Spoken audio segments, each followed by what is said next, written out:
and welcome to the Radio Academy podcast with me, Roisin Hasty. This is a space where we come to celebrate the very best radio and podcast content being made by speaking to the people who make them happen. And this week we're speaking to the team behind an ARIA award-winning radio station. The judges were unanimous in awarding gold to this entry that cleverly uses creative talent to stand out. From viral entertainment features to documentaries and hard-hitting interviews to strong commercial partnerships, the gold winner for UK Station or Network of the Year is Hits Radio.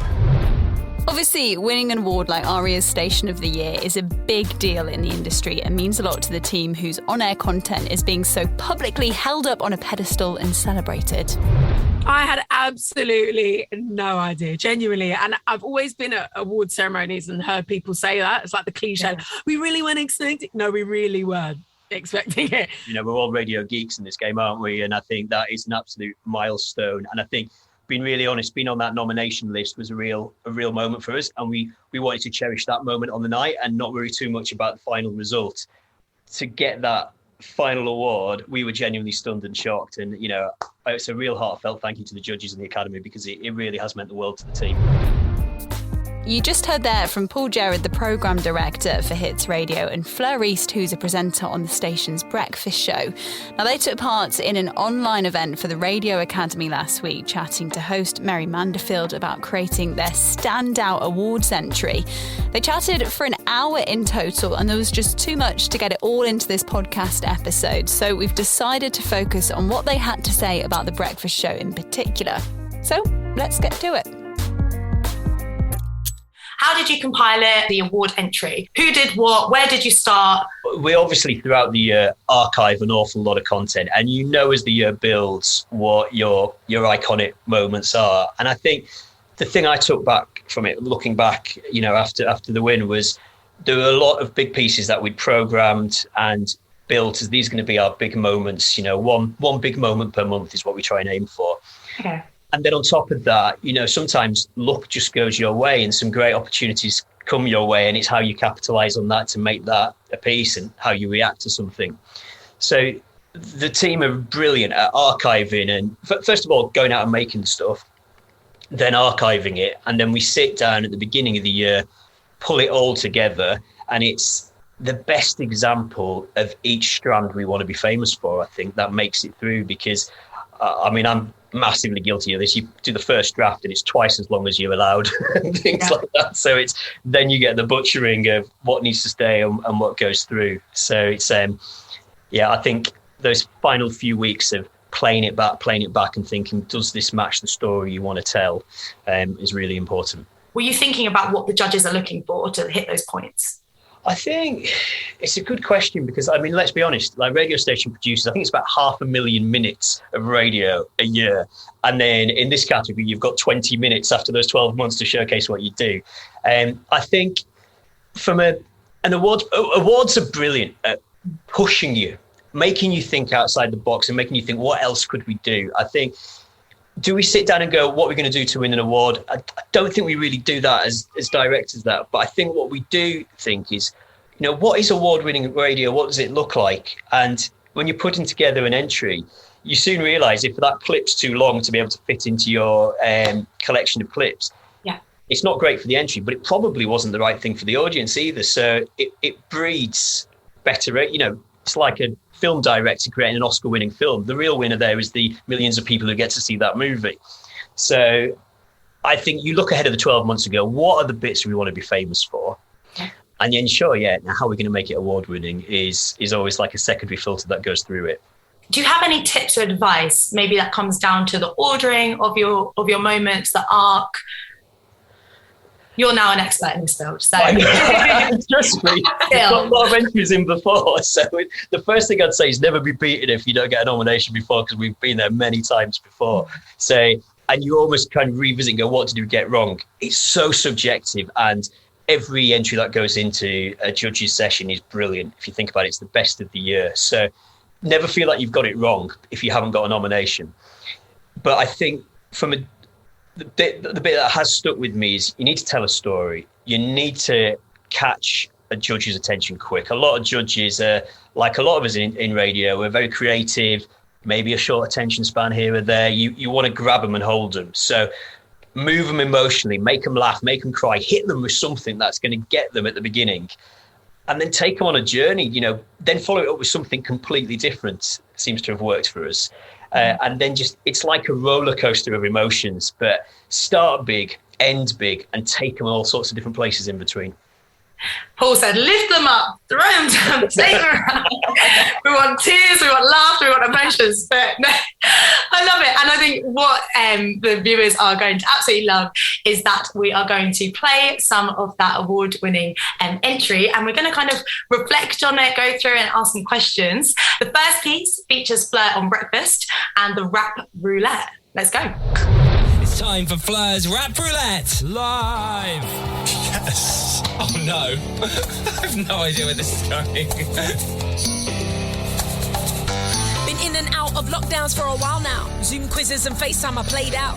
But we're allowed out of the house now. Let's go, I'll go out, bring the house down. But of course T's and C's apply. So let's not get too crazy inside. We still gotta back it up. Hands anti-back 'em up. The rest of the population gotta back it up. But it's cool cause we're back to school and we're in the pool. We've relaxed the rules. The UK alert level's down to 4. And we don't need to feel locked down no more. To the pub, but don't behave raucously. We can hug, but must hug cautiously. Cause we finally popped out of the bubble and now we're allowed to cuddle. In and out of lockdown for over 13 months. So I might hug you. Ain't seen my nan in a while. I wanna give her a squeeze. So I might hug you and hug her too. We'll be spending a fortune. Please cuddle with caution. And please don't kiss. No, please don't kiss. No more getting food to go. But I might smell your B.O. If I hug you. Yes! Hug you. Amazing. Hug me, Fleur. That was beautiful. Oh, back it up, vax it up. I'm going to cry. That was so good. Amazing. Oh, wow. Hug with caution, everyone. Hug with caution. Oh, I love it. Does that bring back some memories of a deep dark lockdown? That's so strange listening, because I was just listening back to the lyrics saying, oh, the alert level's at 4. I'm like, what did that even mean? That's just so weird to hear that. It's like a snapshot from the time of the pandemic. It's really interesting. It completely is. And not to get too deep to it, but that's the kind of thing we'll be playing to next generations, being like, this is what lockdown was, this is what this time was. But people found joy, people found ways to keep themselves smiling. And what I love about that clip is it's the kind of thing you'd do with your mates, mess around and making up lyrics, and to bring us in on that, and obviously use your skills outside of radio as well. You're always singing on the show, and it's great to kind of bring your two lives together. What was it about that clip, do you think, that kind of impressed the judges? I think just because, firstly, I mean, looking around here, just on this chat, everyone just started smiling instantly. It just brought joy to so many people. And it was at the point in the pandemic where we were finally getting back out and meeting people again. So it was like reflective of the mood of the nation at the time. Yeah. And to use the medium of music as well to communicate that is such an amazing thing to do, especially on a music breakfast show. And it's really unique to our breakfast show as well. It's like our staple feature. We've had it since the start. And like you said, it's amazing for me as a presenter to be able to bring my world of music and songwriting to the show. And we have a lot of fun. And I think you can just hear, like you said, it sounds like mates just, in the house, like having a laugh together. And I think that's probably what impacted the judges when they listened to it. I mean, the breakfast show is so important because for a lot of people, it's the first voice they hear in the morning. It's their first kind of friend, whether they're in the house, in the car, or going out and about. On the show, you're joined by James Barr and producer Matt as well. And you guys have got such a good rapport. Nothing feels forced. Nothing feels like, oh God, every day I have to do the show with these guys. It just sounds like a lot of fun. How did you kind of build up that good connection to make it, in real life, I'm sure, and on air? Yeah, I think we're very lucky, if I'm honest with you, that naturally we just bonded quite instantly. On paper, we shouldn't really be friends. Yeah, if you really look at it, it's like we're from 3 completely different walks of life. Yeah, but we come together and we can just laugh at each other. We don't take ourselves too seriously. That's a big thing. We can take the mick out of each other. We do that on a daily basis. And we just bring everyone back down to earth. Like when you think about it, the things that I do outside of radio, I mean, are like quite glitz and glammy or whatever. And then I come on the radio in the morning and everyone just rips me apart. Yeah. Find a mistake I did on a TV show somewhere. And it's like, okay, no, I'm Fleur again. I'm one of your mates. And we're in the pub and we're taking the mick out of me again. But I think that's why we have such a great connection with each other, but also with the listeners. And yeah, we are lucky. We're blessed to have such an amazing team and to be able to just laugh at each other, and we enjoy what we do. And I think that's a big plus. And Paul mentioned, you know, all of us here on this call and watching the call as well are complete radio geeks, complete nerds for it. You know, we love it. When you first started getting into radio, what was the kind of motivation behind it? Were you just like, yeah, this is something I really want to be a part of? It's interesting because I, not many people know, but I actually studied journalism at uni. So I got a degree in journalism. Yeah. So I was always like, oh, I'd love to one day be a host, be a presenter. I'd love to do it. And funnily enough, the timing was perfect because I was in the middle of a radio tour for my music. And one of my friends actually has a clip of me sitting in Hits with the headphones on, about to get interviewed by Sarah Jane Crawford. And I'm sitting there going, oh, don't you just love how the radio sounds? Like, I just love how it sounds like in my headphones. And then fast forward 6 months later, I was asked to join the breakfast show. So for me, I mean, it was an absolute dream job because, as my husband says, I can talk rubbish for the longest amount of time. So that's a plus. But also just wanting to do TV presenting and then being a performer and a singer. It's like music, it's hosting, it's talking, it's all the things that I love in one. And I think what's great as well, to touch on your first point about building that rapport with the team, is that we do so many things outside of the studio. So, for example, a massive thing we did was the staycation tour. We went around, we were in Blackpool, we were in Skegness. The whole team came to watch me perform at Butlins, which was really cool. But taking us out of the studio then also builds that team spirit. And yeah, I just love it. It honestly is like a playground getting to do this job. It makes perfect sense. It really does. And I love that, of being able to get out of one bubble and into another, but also, yeah, take the team and take the listeners somewhere else. And we're going to go on to clip 2. And our second piece also involves Fleur and the breakfast team and Coldplay. Last night, Fleur performed with Coldplay in London after this random invitation just happened during our Zoom chat. Listen to this. My favourite song on the album has to be Human Heart, the heart emoji. Do you want to come and perform it with us on Tuesday? I would love to.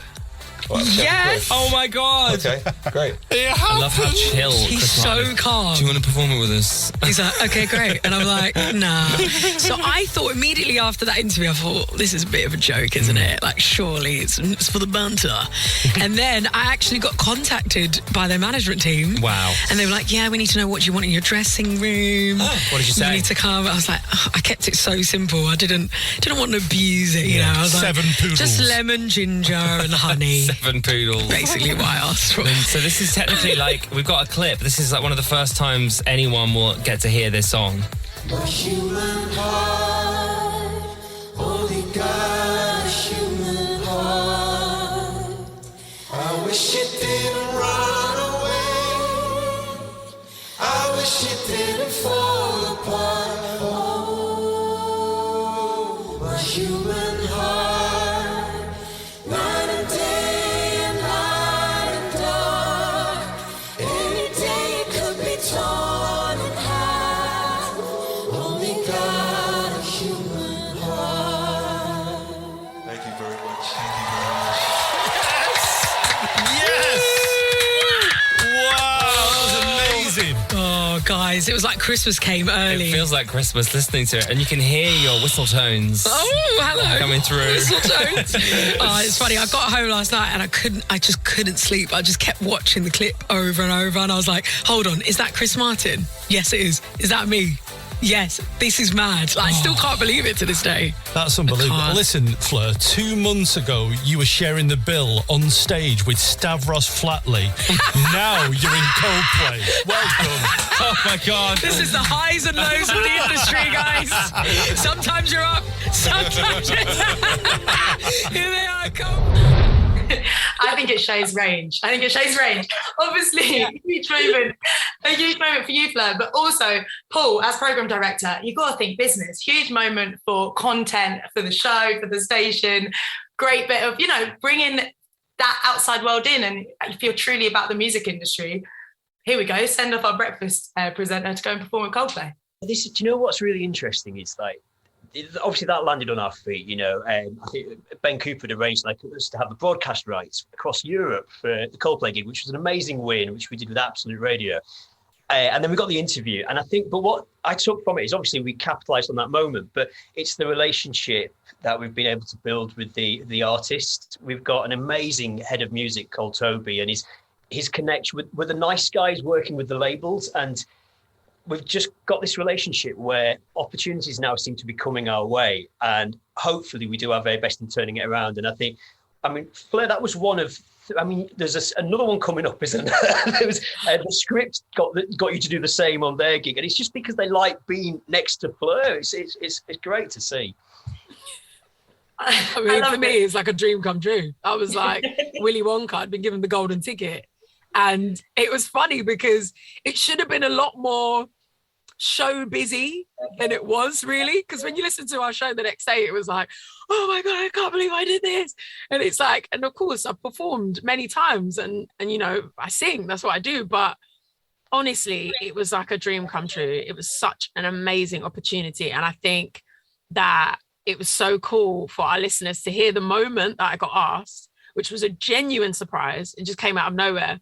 And then to also follow the story and the aftermath, like the morning after, and just to hear, I guess people would have connected with it because it's like literally just being plucked out of, the millions of people, like Chris Martin asking me to perform. It was such a magical moment. And it was amazing that our listeners got to hear the whole journey. I just would love to hear kind of one word from each of you about what you like bringing to Hits Radio and how that maybe played a part in the award-winning entry. Paul, we'll start with you.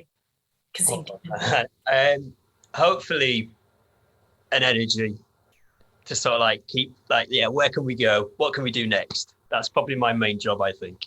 Very important. Fleur? Passion. I think that ties in everything really from our entry. It's everyone's individual passions, but the passion and the love that everyone on the team has and that you can hear through the speakers. You can hear more from their discussion on the Radio Academy website with even more insight from their colleagues Michelle Livesey, who's Deputy News Editor for Bauer, and Steph Hill, who's a Senior Producer. It's just £3 a month to become a Radio Academy member. Thanks for listening.